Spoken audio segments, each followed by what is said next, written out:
¿Cómo amanecieron? ¿Cómo están? Espero que este sea un día de oportunidades. Vamos a seguir hablando de historia de México. Ahora vamos a hablar de Carlos Salinas de Gortari. Él va a nacer en la Ciudad de México el día 3 de abril de 1948, siendo un economista, escritor y político mexicano que se va a desempeñar como presidente de México, que sería el día 1 de diciembre de 1988 al 30 de noviembre de 1994, en la que va a ir desarrollando pues toda esa situación. Previamente había sido secretario de Programación y Presupuesto en el gobierno de Miguel de la Madrid. Posteriormente fue postulado candidato al Partido Revolucionario Institucional, que sería en 1987.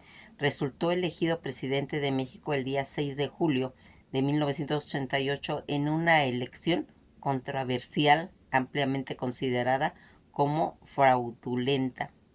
Durante su sexenio se dieron importantes cambios económicos, entre ellos pues la firma del Tratado de Libre Comercio de América del Norte, privatización masiva de empresas estatales, incluida la banca, y la implementación de Programa Nacional de Consolidad.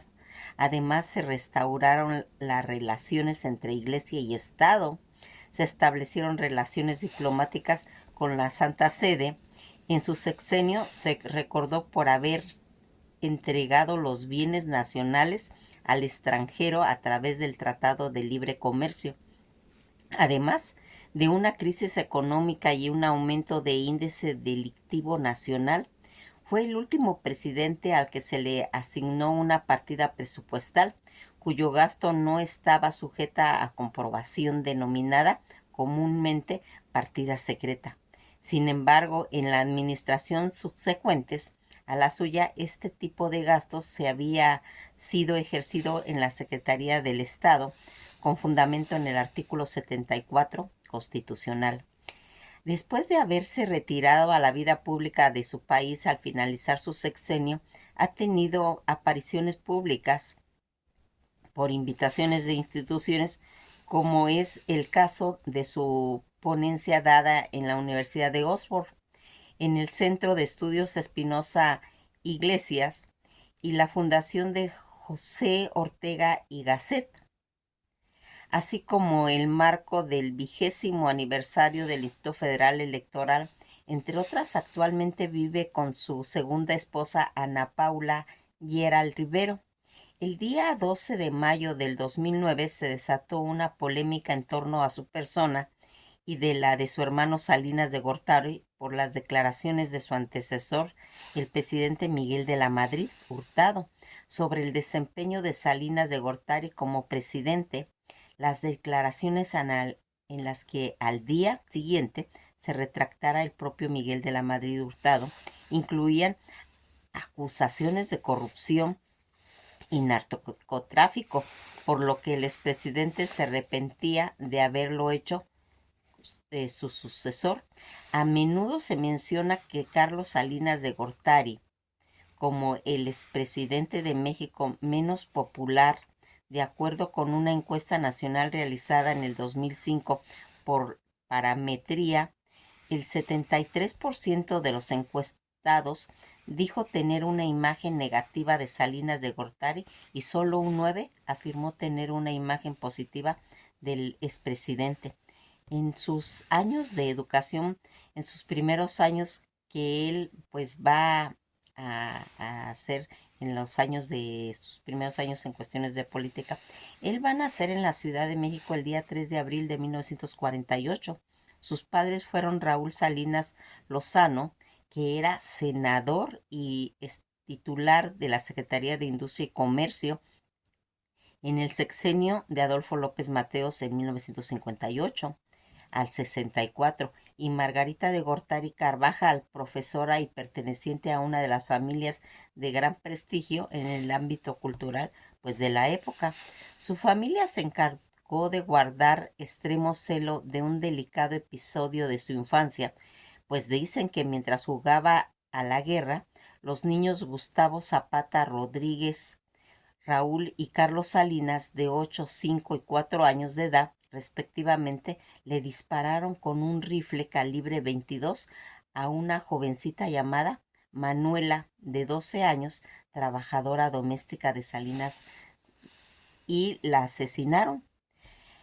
Estudió él en la primaria en la escuela Abraham Lincoln, la secundaria número 3 Héroes de Chapultepec y el bachillerato en el plantel número 1 de la Escuela Nacional Preparatoria, con sede en el antiguo Colegio de San Ildefonso, y luego en un periodo de 3 años obtuvo la licenciatura en Economía por la Universidad Nacional Autónoma de México, que sería en 1966 a 1969, cuando Efigenia Martínez dirigía la Escuela Nacional de Economía, hoy Facultad de Economía. Ya en 1970 continuó sus estudios en la Universidad de Harvard, donde obtuvo la maestría en Administración Pública, que sería en 1973, la maestría en Economía Política en 1976 y el doctorado en la Economía Política del Gobierno en 1978. De regreso ya en México trabajó pues en la candidatura como catedrático en varias universidades y comenzó a escalar posiciones en el gobierno federal. En la época pues era evidente todo ese interés por los problemas en el campo mexicano. En 1982 publicó en el Fondo de Cultura Económica un estudio escrito en 1979, llamado Producción y Participación Política en el Campo. En 1982, en su antiguo profesor de la Universidad Miguel de la Madrid, fue elegido presidente de México y Salinas fue nombrado secretario de Programación y Presupuesto. Trabajó como profesora auxiliar de estadística en la Universidad Autónoma de México. A partir de 1976 enseñó la asignatura de Finanza Pública y Política Fiscal en el Centro de Estudios Monetarios Latinoamericanos y en el Instituto Tecnológico Autónomo de México, ITAM. Deportista consumado y prácticamente de la hípica, un joven obtuvo la medalla de plata en los sextos Juegos Panamericanos celebrados en Cali, Colombia, en agosto de 1971, como un integrante del equipo de equitación. En México, Salinas de Gortari fue designado candidato a la presidencia de la República por el PRI el día 4 de octubre de 1987. En este libro, en el que se va marcando el sexenio salinista enjuiciado por el gran periodista mexicano Luis Pasos, en el que va a ser pues escrito por Armando Ayala Anguiano, en la que se denomina Armando Ayala Anguiano, Salinas y su México, historia de sin mitos ni pasiones. Fíjense en que todo lo que va haciendo en cuestiones de este libro, en el que va a ir marcando algo que va a hacer como un retrato de su infancia, pues dicen que las raíces de lo que pasó en el sexenio salinista brotaron en 1966 al coincidir en la Universidad Nacional Autónoma de México unos estudiantes llamados, o sea, ahí se encontraron todo este grupo de estudiantes llamado Raúl, Carlos Salinas de Gortari, Manuel Camacho Solís, Francisco Ruiz Macío, Emilio Lozayo, Talma, Hugo Andrés Araujo, Alberto Anaya, jóvenes que obtenían pues altas calificaciones y mostraban una clara intención de destacar. Los muchachos formaron una palomilla conocida por los toficos, que era alusión a unos chiclosos muy populares en esa época, pues según cuentan algunos, el nombre de la palomilla se refería a los trajes color café, parecidos a lo de los chiclosos, con que solían pues vestir los integrantes del grupo. Otros afirman que el apodo se originó en el lema publicitario de los chiclosos, ¡ay qué ricos!, y hacían alusión a la opulencia con la que vivían. Los muchachos, pues supuestamente juniors de políticos que eh, derrochaban ostentosamente el dinero recibido de sus padres, en realidad provenían de familias con recursos para vivir desahogadamente, pero no desataba por su riqueza desde el punto de vista, se puede decir, burocrático. Los más encumbrados eran los hermanos Salinas, ya que su padre, don Raúl, había pues sido secretario de Comercio en el sexenio de 1958 al 64, pero por haberse equivocado de tapado, nada menos que contra la implacable pues cuestiones políticas en la época de Gustavo Díaz Ordaz, en 1966 vivía las angustias propias de la política, dejados fuera del presupuesto, pero sin efecto, reunió una fortuna importante derivada de las comisiones y las mordidas que recibió mientras estuvo al frente de la Secretaría, como afirman algunos enterados. En aquella época en que tanto los amigos lo miraban como un apestado, no les convenía exhibirla. Camacho y Losaya Talman eran hijos de un médico militar que alcanzaron el generato y con ellos una posición desahogada. El general Camacho incluso pudo comprar una cómoda residencia en las lomas de Chapultepec. Ruiz Massieu era hijo de un modesto médico acapulqueño y Araujo Anaya provenía de la familia provinciana, clase media en el del primero, eh, Luis Massieu, que era de Tamaulipas, y el segundo de Aguascalientes. La pandilla exhibía tendencias endogámicas. Luis Massieu se casó con Adriana Margarita Salinas de Gortari y Losaya, Talma con una de sus primas de Camacho. La casa en la que vivían sucesivamente la familia de Salinas de Gortari reflejaban nítidamente un acceso social. Primero en una minúscula casa en la calle de Petén, en la colonia Narvarte, prototipo de la clase media. Luego un apartamento rentado en la calle de Artes, en la destacada zona céntrica y en la capital. Después vuelta a Narvarte, en la calle de Palenque número 425, y a una casa más espaciosa que don Raúl adquirió en propiedad, aunque en abonos. Solo cuando llegó a la secretaría y a otra casa ubicada en la calle de Dulce Oliva, todavía relativamente modesta, aunque ya ubicaba a un sector próspero de prestigiado en Coyoacán, Araujo le compró la casa de Palenque. Don Raúl había nacido en el seno de una empobrecida familia originaria de las Filipinas, que en el siglo XVII emigró a Gualeguas, un villorio del desierto neolonés, y con muchos sacrificios había logrado estudiar para economista y encubrarse en la burocracia desde los puestos más modestos. Su esposa, Margarita de Gortari, provenía de clase media, también tenía el título de economista, y en los primeros años de matrimonio tuvo que trabajar como maestra de primaria, pues para contribuir al sostenimiento de la familia, que además de Raúl, Carlos, Adriana, Margarita, tuvo otros dos hijos que serían Enrique y Sergio. Cuando Raúl llegó a la secretaría, el presidente era Adolfo López Mateos, un hombre que vivió y murió en situación relativamente modesta y no permitía que sus colaboradores hicieran ostentación de riqueza. Los hijos de los altos funcionarios viajaban a las escuelas en autobuses públicos y nadie se le ocurría que pudiese desplazarse como ocurriría posteriormente en lujosos automóviles, con chofer, guardaespaldas pagados por los contribuyentes, salvo la primaria que cursó en la escuelita particular, propiedad de una hermana de doña Margarita. Carlos siempre estudió en escuelas de gobierno, al igual que sus hermanos.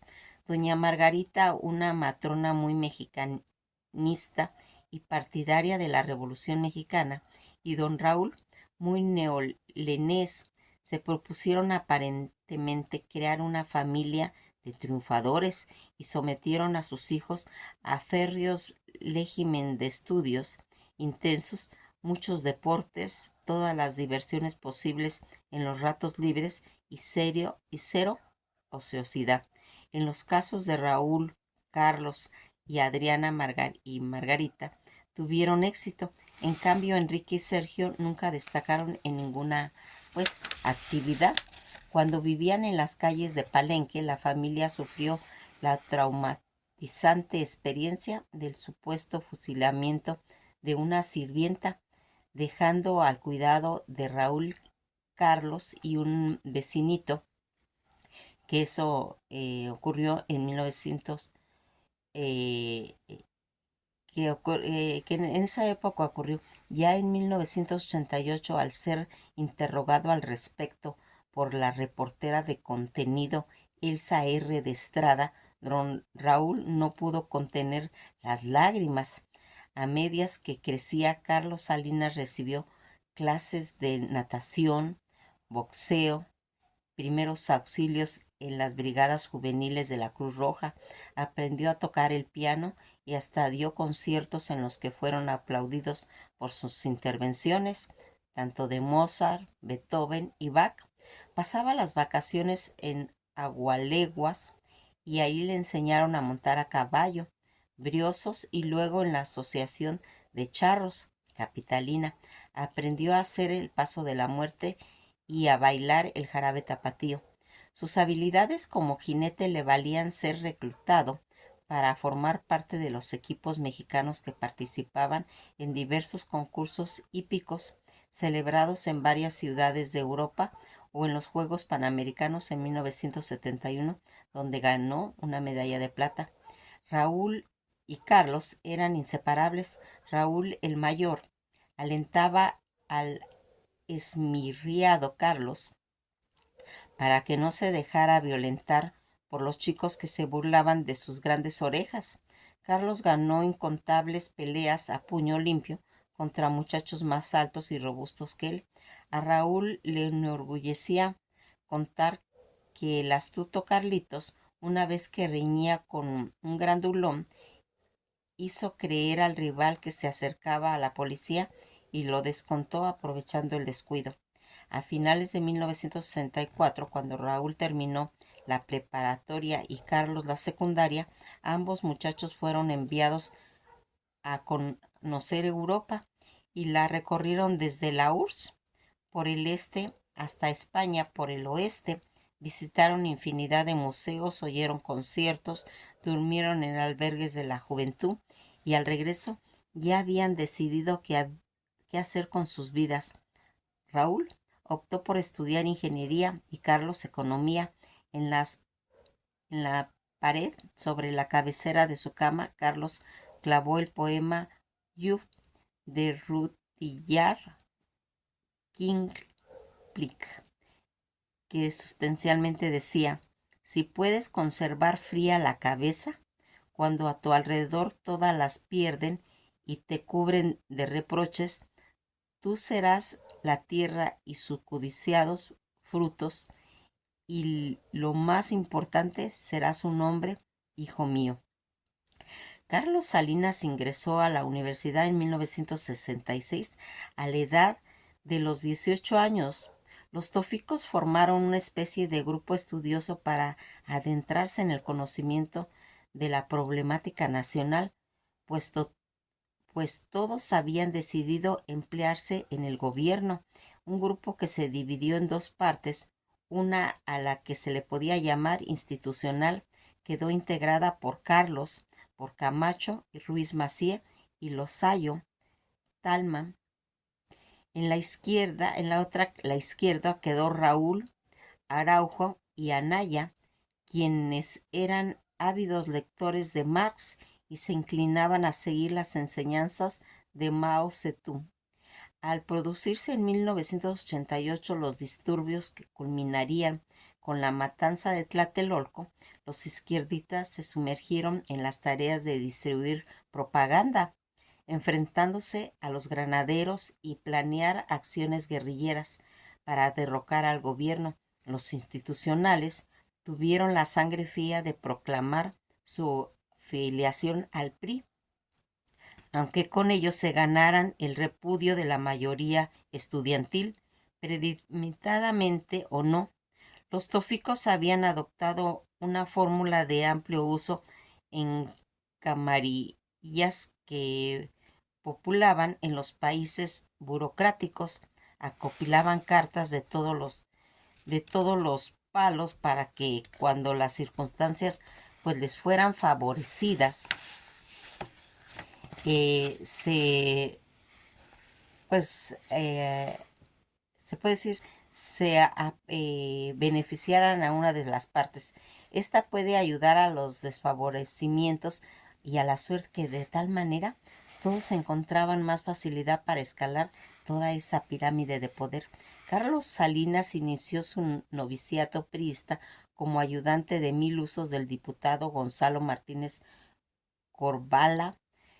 Tal ocurrió, ocuparía y exigiría esclavizarse para estar pendiente día y noche de las necesidades y los caprichos del jefe, reírse de sus bromas, celebrar como genialidades sus pronunciamientos, desempeñar estoicamente los trabajos más inútiles y hasta renunciar a tener vida propia, personal o familiar, además de defender a ultranza cualquier pronunciamiento del presidente de la República.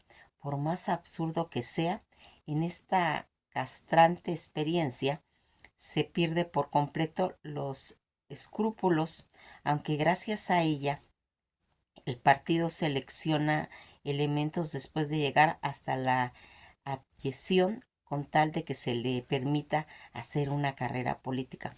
Por su parte, los novicios adquieren la convicción de que el sacrificio de su individualidad les confiere el derecho de vivir eternamente del erario, o sea, de servir a México como dicen ellos, y de ser posible ascender a alta burocracia con tanto de enriquecerse y honores puede proporcionarse.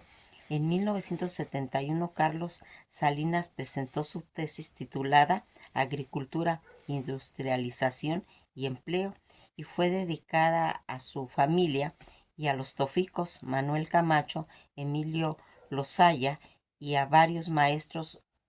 Gobernaba el país en esa época Luis Echeverría, quien había declarado agotado el modelo económico del desarrollo estabilizador, seguido por el gobierno que sería de 1946 a 1970, periodo en que se realizaron todas las principales obras públicas del país, las carreteras, los sistemas de riego y hasta la ciudad universitaria y el Museo Nacional de Antropología, y a la vez se elevaba todo el nivel de vida de la población sin cargar a los contribuyentes con los impuestos excesivos, por lo que había pues desaparecido en el país la miseria. Los culpables del drama, según Echeverría, eran los empresarios, los burgueses y los riquillos. Carlos Salinas adoptó en su tesis la opinión de Echeverría y señaló que el problema se debía resolver poniendo en marcha un programa de empleo, apegándose que impulsaba al gobierno no a contrataciones masivas de burócratas superfluos, sino a la creación de una infinidad de empresas estatales, fideicomisos de felicitaciones que se pues financiaban mediante la emisión de dinero infraccionario, pero que permitirían dar y la colocación a más burócratas, etcétera. Salinas coronó su tesis citando textualmente una frase de Camacho: casi toda la sangre derramada durante la revolución fue del campesino, casi todo el beneficio sería para la futura gran burguesía. De su cosecha, Salinas añadió: escribimos el nombre de Lázaro Cárdenas con emoción El examen lo presidió el cardenista Jesús Silva Heroles. La tesis fue aprobada con mención honorífica y Salinas encontró abierta pues la puerta de la burocracia.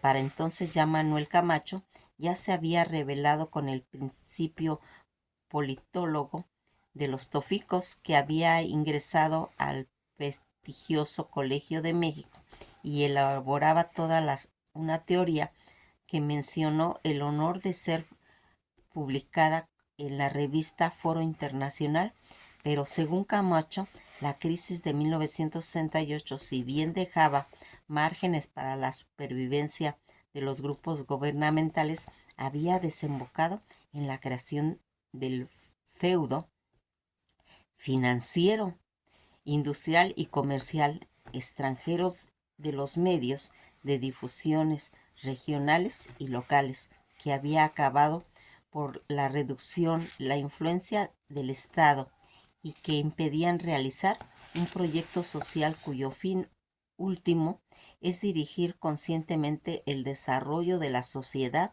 en el sentido más amplio para ir realizando el proyecto, pues según Camacho era preciso formar un grupo compacto que ocupara los centros neurológicos del poder económico y político del Estado y proporcionara una coalición necesaria para dirigir las acciones de acuerdo con una línea política fundamental. Obviamente, todo el proyecto social de Camacho se relacionaba con los beneficios personales de los toficos, los cuales habían vuelto a reagruparse. Echeverría se había propuesto cooptar a los jóvenes descontentos del 68 y así Raúl Salinas consiguió una beca para estudiar 2 años en París y a su regreso le dieron un empleo en el organismo que construía caminos rurales a base de mano de obra, mientras que Hugo Andrés Araujo y Alberto Anaya fueron enviados a Torreón con el encargo de formar grupos de agitadores subordinados del gobierno que explotaran pues todas las tensiones sociales existentes en el país. Camacho había registrado en el PRI un organismo llamado Política y Profesión Revolucionaria AC y con el cual militaba.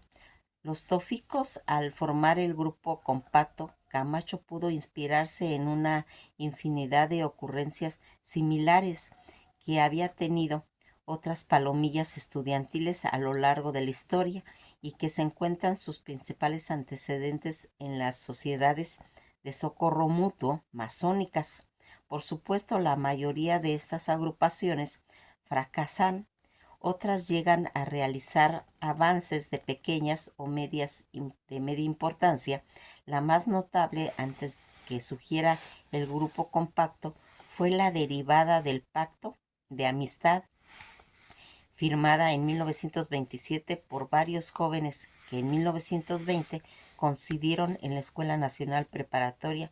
Dice parcialmente el documento: servir uno a otro, he aquí el objetivo de nuestra unión. Estamos dispuestos, y así lo juramos, por la más sagrada, y a ayudarnos a luchar tremendamente de la vida y no a escatimar un solo átomo de fuerza para levantar aquel a quien el destino le sea adverso, o sea, en un momento dado, urgidos de ayuda. Muchos de nosotros tenemos fe en ello. Llegaremos a ocupar prominentes lugares en nuestra vida social y política. Ellos quedarán obligados para ayudar a quien lo necesite. Firmaron el pacto y, entre otros, el futuro presidente Miguel Alemán Valdés y los futuros políticos influyentes Gabriel Ramos Millán, Óscar Soto Maínez, Raúl López Sánchez, Nicolás Gran Gurría, y posteriormente se adhirió al pacto el futuro genio financiero Antonio Ortiz Mena. Fíjense, en todo esto es lo que va plasmando Armando Ayala Anguiano en su primer capítulo de este libro, en el que pues yo les sugiero, si tienen la oportunidad o el interés de leerlo. Está muy, muy interesante. Es una investigación pues totalmente neutra, en la que va plasmando todo lo que aconteció con este personaje, en el que estamos pues eh, tratando de ir analizando qué es lo que salió, en la que él pues posteriormente, a través de su gobierno, él va a plasmar este libro, ¿sí? Un libro en el que más adelante vamos a ir viendo, pues es una explicación a los mexicanos, también a todo aquello que adentro y fuera de México tuvieron fe en el proyecto de reforma que el gobierno a su cargo de él llevó a cabo entre 1988 a 1994. Nos quedamos hasta aquí y pues seguimos hablando de lo que será la historia de México.